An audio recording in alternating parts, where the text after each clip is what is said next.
Hey guys, what's going on? Hey, how you doing? Hopefully you're having a good week so far. Looking at the weekend here from where we're at, it is Friday. Thank goodness it is Friday. You betcha. Memoirs of a DJ kicking off again for another episode. This is episode number 3. Last week we had DJ Tim West, DJ from Massachusetts. He retired from nightclub and radio, I think he said in 2018, and now he is a Mixcloud DJ, just like myself here and a lot of others on in the world now. But the world is opening up. Got some news. Might be going back into real life gigging again here soon. Actually, sooner than I expected. Tomorrow, be doing my first rodeo in 4 years. Looking forward to that. Excited. Buck Covid Rodeo. It's an extreme rodeo. We've got bull riders, bronc riders. There's going to be bull teeter-totter, where a couple of cowboys sit on a teeter-totter and they get the bull running around just like on Jackass. We've got guys in a soccer ball, bull soccer. Yeah, no kidding. Wild horse racing. There's going to be 4 teams from Alberta. That if you've never seen any of these events before, wow, it's crazy. It's going to be in Armstrong, British Columbia. Pretty excited about it. I get to be doing the music for it and doing the after party with Julian Austin. He's a Canadian country music artist. He's up there, like he is like one of Canada's finest. I'm telling you, and pretty excited to be doing the after party with him. I'll be playing music all day in the evening, and excited. So, real life coming at us, and next week I'll be back actually doing an arena dance with a couple of bands, and it's going to be fun. So life is opening up again, and it's pretty exciting. But back to Memoirs of a DJ. This week we're just going to be doing a short show. Just wanted to keep building the content, trying to get onto Apple iPod here. So I'm building my content. Thank you guys for being with us, and looking forward to many, many more. Actually, before we get rolling on here on the memories, we're going to be starting another podcast here, and it's going to be nothing but rodeo. We're going to call it Rodeo Life.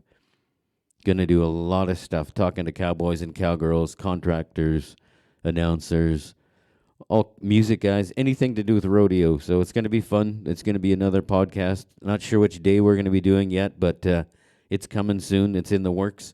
I have to talk to a few people yet and get her going, get her done. But yeah, let's get back to Memoirs of a DJ. Like I said before in our preview episode, I started back in 1986 in Kelowna at the OK Corral, and looks like I'll be going back there again in 2022. Sooner or later, we'll be opening up. Meetings are in progress. Staff is being placed. Looks like it's going to happen. Looks like it's going to open up again. Honky tonkin' coming back. Going to be DJing again in real life. But back to 1986 when I first started. They let me play a couple songs. And then I just started playing more and more and more. And eventually they had to open up another club and help move me into a DJ role permanently. Because it just wouldn't go away. And so from the OK Corral, the owners opened up a nightclub in my hometown, Vernon, BC. And we called it the OK Corral North. So it was really cool. We had the OK Corral in Kelowna and the OK Corral North in Vernon. About an hour's drive in between each club. So I would work at both places, but it was really exciting because I was the first DJ at the first country bar in my hometown. And that was really exciting to be part of that. We worked there for many years, had a few different owners, bunch of different management, ton of staff. You get to know and meet a lot of people in that industry, and it's it's pretty fun. I don't know if you guys are avid night clubbers, but there hasn't been a lot of that going on in the last couple of years. So no, but there's a lot of memories, so many memories. I mean, the live artists that I've got to meet over the years, being a DJ at these couple of clubs, and in future podcasts, we'll talk about other nightclubs that I've worked at in other different parts of the province and other parts of Canada. So yeah, the OK Corral North was great. In Kelowna at the OK Corral, we had a mechanical bull, and it came up out of the floor, and it was like, I think we've got these world's only mechanical bull that rises up out of the dance floor. So it was really awesome. Bull nights, you go in, you do line dance lessons for an hour or so, and then the DJs take over for about an hour and a half, and then the bull comes up out of the floor. We run that for a while, get her done, and then we get back to partying again on the dance floor. And like I mentioned earlier, we have a lot of artists that come in through the doors over the years, and I've got to meet major label artists and open for them in the nightclubs. And I mean, that was some of the most exciting memories that I will always carry and cherish, or getting to open for artists that you see on the stage in Nashville or things like that. It was crazy, and it was really exciting, and blessed to have those opportunities. I think the biggest night and the biggest memory for me would be the night we had Granger Smith come into the OK Corral in Kelowna. I mean, probably one of the biggest artists that we've had to bless our stage. And oh man, to be the DJ that opens for Granger Smith, he comes in, rocks the place, and then when he's done his couple of sets, he leaves, and then I'm there to carry the party again. And it was to have these opportunities like that. I mean, Granger Smith, holy cow. Earl Dibbles Jr., country boy song, yeah.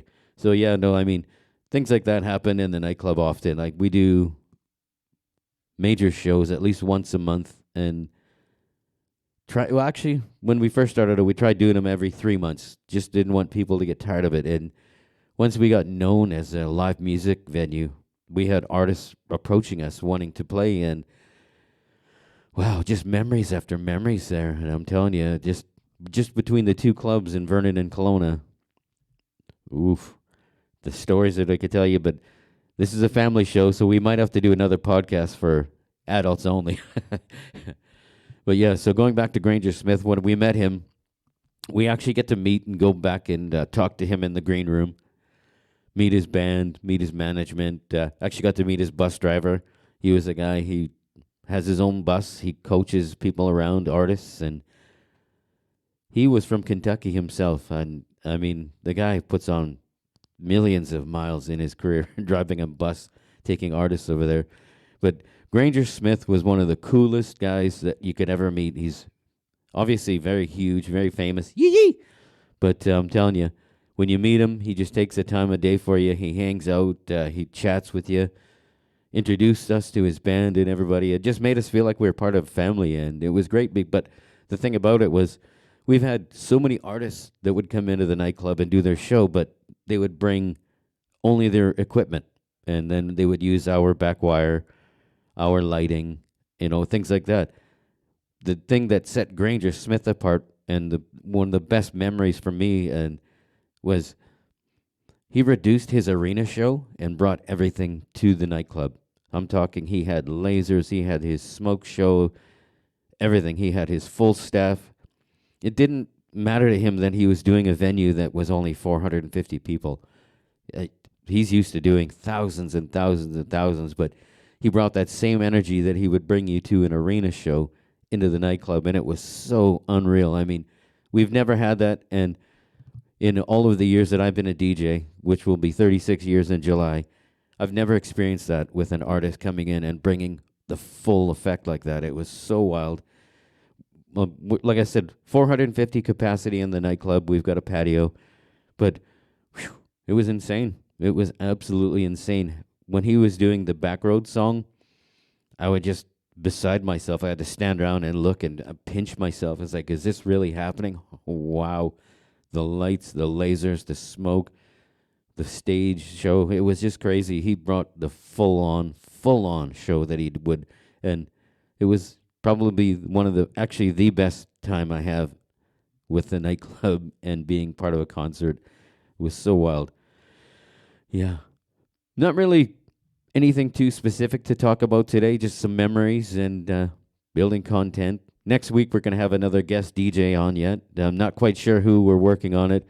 A couple of the DJs that I was talking to about being part of it has got some things going on, and a couple are under the weather right now. So today, you've just got me, and next week, hopefully, we'll have another guest DJ.